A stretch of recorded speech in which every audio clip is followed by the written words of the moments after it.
You guys hear me okay? Yep, we got you. All right, and this is Director Shannon Hartley, right? Director No, John Hartley. Shannon's the PIO. Of course, of course. Sorry, that came out of my mouth. You know I deal with Same last name, no relation. Gotcha. Okay, well, we've been reading through this audit and just had a couple of questions. Do you oversee the aviation unit? Yes, I do. Okay. Just had a couple questions. We want to know, why is the Cessna 172 aircraft not been sold yet?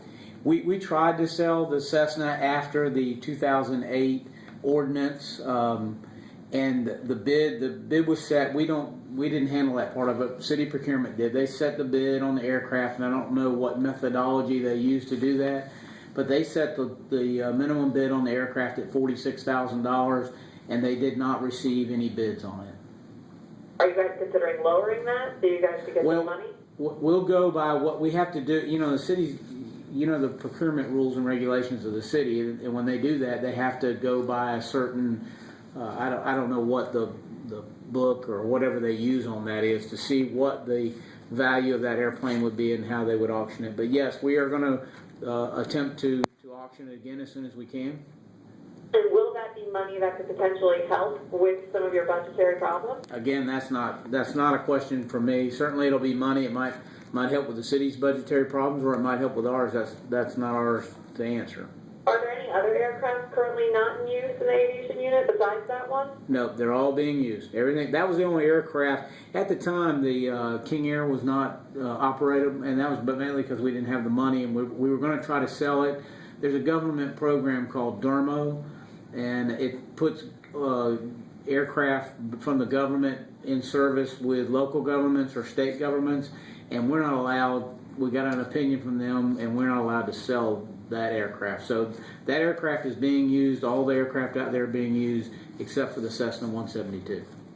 Okay, and how long has it been out of use? It was a plane that in the beginning of the air unit, we used to, pilots we'd train them all the way. They have to come when they're police officers and they come to the air units. That was part of the process of training them, was getting them their fixed wing license. They have to. We made that a requirement. So the Cessna kind of became obsolete, which again, that's why we were trying to auction it and sell it. And we will try that hopefully very soon here. Okay, but do you have any idea of how long it's been sitting in the hangar out of use? Long time.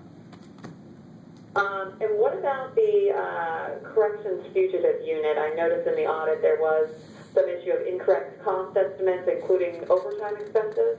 Now, the part of that, and I can answer that because I don't work for the fugitive unit, but I certainly participated in this audit. And what they're talking about there is when we do a cost estimate between our air unit and between commercial aircraft costs. So we look at whether it's cheaper to fly our own aircraft to go deliver prisoners or pick prisoners up, or if it's cheaper to use commercial flights. So in instances where overtime may come into play, sometimes if you've flown commercially, you can't estimate that. But there are certainly some flights we know if it takes an extra long time, and that wasn't something they were using to bounce off of what it would cost the air unit to fly. It would not have changed any of the flights that you see on that were done in this, but it does make a difference in the estimate. So we've agreed with that. We're going to change the form so that if we believe there's going to be overtime incurred during that trip, it will be included in the cost benefit analysis that goes to the air unit, so they can kick it back and say whether they can do it cheaper or not. Did you agree with the assessment from the auditor's office about all of these findings? Yes.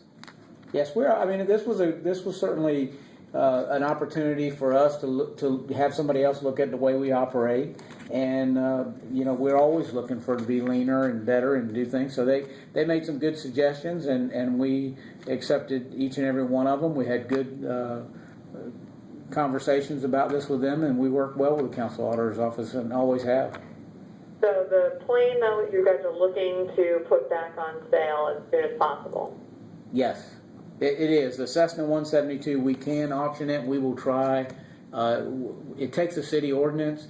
The other ordinance had those other aircraft on there, so we're getting a legal opinion now as to whether do we have to craft a new ordinance or does will the one suffice that we have? So as soon as we get that answered and we get with the city procurement, we'll work on getting that auction going. How much does it cost to keep it in the hangar? It takes up space. It has very little cost associated with it. We have a hangar that we operate anyway. It's not like we rent space to keep the airplane in. The Jacksonville Sheriff's Office has had an air unit for a very long time at the same hangar, and I can't give you an accurate estimate on how long we've had that hangar, but it's been a long time. So it does take up space in the hangar. And that's at Cecil, right? Craig. Craig, okay. Airhawk. Okay. And moving forward, you guys are going to be making some changes based on the auditor's findings. Yes, and like I said, I think this was a very good audit. I think they thought so also. I think we do a pretty good job, but always there's room for improvement, and they've made some good suggestions, and we're going to implement the suggestions they have. Some of them were also, to help us keep a better, handle on things. As we're not the best in the world at doing some of this stuff, so they suggest on ways that we can do it better, and we'll do that. All right. Anything else you'd like to add? We a couple of years ago we switched from the police officers handling the fugitive unit to the jail handling the fugitive unit with correctional officers, which was a cost saving in itself.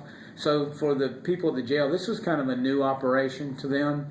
There were some growing pains in that, and we understand that, and we've changed some forms. Assistant Chief David Kilcrease has been working hard on that, and like I said, any chance we can have to save money, we're looking forward to it.